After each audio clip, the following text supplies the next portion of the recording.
Muraho neza nanone ni karibu kuri YouTube channel yacu. Aka kanya tugiye kurebera hamwe ku bimenyetso 15 byerekana sida ku ruhu. Bishoboka ko waba urwaye sida ariko ukaba utazi impinduka ziba ku ruhu. Rero nimba ubibonye bino bimenyetso 15 tugiye kukwereka ku ruhu rwawe, bizaguha amakuru ko waba ufite sida, bityo ukaba wakoresha izindi test. Muri na Dr. Gasangwa Patrick, mukomeze mukore subscription kuri YouTube channel yacu, n'izindi video tuzagenda tubashyiraho mu gihe kizaza ntizizabacika. Sida rero buriya ntabwo yigaragaza gusa mu mubiri imbere, ahubwo buriya uruhu rushobora kuba urwambariro rwa mbere rwerekana ko HIV yamaze kwinjira. Aka kanya rero tugiye kubigarukaho mu buryo bwimbitse, uko bigaragara, impamvu zibitera n'icyo wakora. Uruhu buriya ni ubudahangarwa bw'umubiri, mujye mubimenya. Uruhu ni urwego rwa mbere rw'ubwirinzi. Iyo rero sida cyangwa se HIV yinjiye, igabanya izo bita T-cells, bituma ama infection bizorohera kuba zafata uruhu. Akamaro k'uruhu mu gutahura indwara ni ingenzi cyane. Dore ibimenyetso 15 bishobora kukwereka ko ufite ikibazo cyangwa se ubwanwa gatera sida kandi bigaragariye ku ruhu nawe waba utakoresheje test. Icya mbere ni udusebe tudakira. Hari igihe uzasanga umuntu afite udusebe tworoheje tudakira, twirirwa tuzamuka ku ruhu rwe. Utu dusebe nimba utubonye ku muntu, gira amakenga cyangwa se akeka ko yafite HIV. Icya kabiri ni udusebe tw'umunwa n'akananwa, ibyo twita oral thrush cyangwa candida. Ururimi ruhinduka umweru, ibisebe mu itama n'ahandi. Ibi nabyo ni ikimenyetso cya HIV babyeyi. Uduheri n'ibihara byinshi, infection za virus nk'iyo twita HPV, Moriscum contagiosum, ibi ntabwo biri normal. Nimba ibonye ku ruhu rwawe, bishobora kuguha amakuru ko ufite ubwanwa gatera sida. Aribyo bita Kaposi sarcoma, ibisate bijimye cyangwa bibisi bikunze kuboneka ku maguru, amaboko, mu kanwa. Ni kanseri ifata abafite HIV. Ibi nabyo byibonye biza ufite sida ndetse imaze iminsi, kuko biza nyuma wararembye. Icya gatanu ni impinduka ku mabere no ku ruhu rwo kunda. Urugero ni nk'ibyo bita lipodystrophy, kwimuka kw'amavuta ku mubiri. Ibi tubyita ukabona hagiye tubyimba tw'amalipide, lipodystrophy. Icya gatandatu ni uruhu rushoje cyangwa se rwumagaye cyane, tubyita gizerosing cutis, dry skin.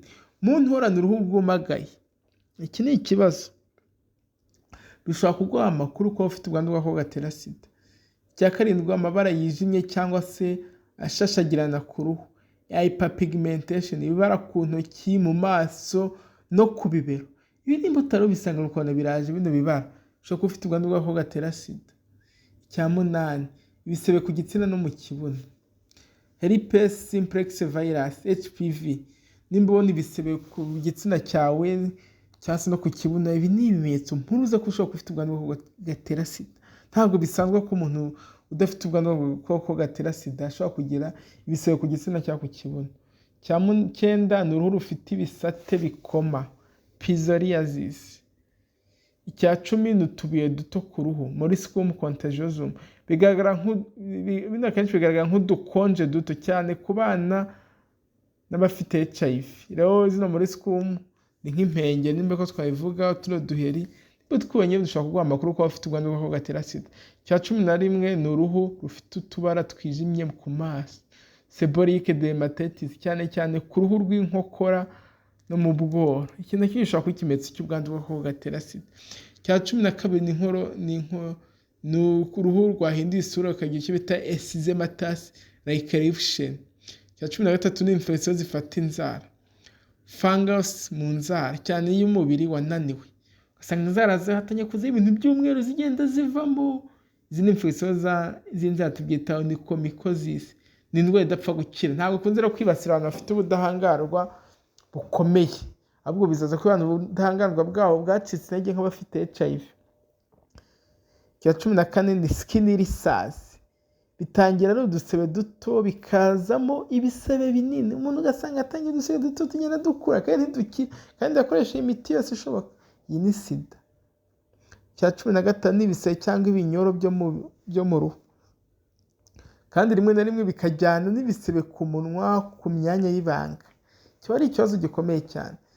Rero impamvu y'ibi bimenyetso ku ruhu ni ukudakora neza k'ubudahangarwa bw'umubiri ku muntu ufite HIV. Hari infection zinyuranye ziza cyangwa se zibasira abantu bafite ubudahangarwa bwacitse intege kubera sida nka fungus, bacteria n'amavirus, ingaruka z'imiti like drug reaction, kanseri zifitanye isano na HIV nka CAPOS na lymphoma.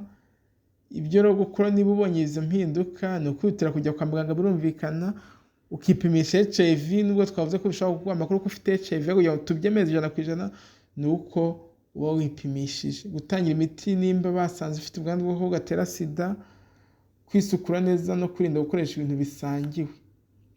Ubutumwa rero ku bantu bafite HIV cyangwa bakeka ko bayifite, ntugatinye kwipimisha.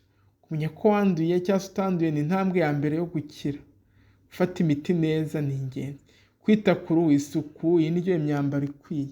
Ikindi, kwirinda kwanduza abandi cyangwa se kwanduzwa.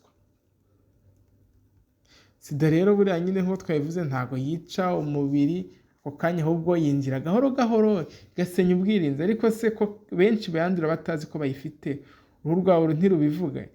Ino video rero irabyerekana byose, impinduka zishobora kukubaho ku ruhu mu gihe ufite HIV. Niba ufite rero kimwe muri ibi bimenyetso, utire kujya kwa muganga. Mukore subscription kuri YouTube channel yacu, komeza twungurane ubumenyi, musangize abandi kuko ino video ni ingenzi cyane. Gutahura ko umuntu afite sida ugendeye ku ruhu ni ingenzi. Bye bye, ciao ciao. Muraho neza nanone.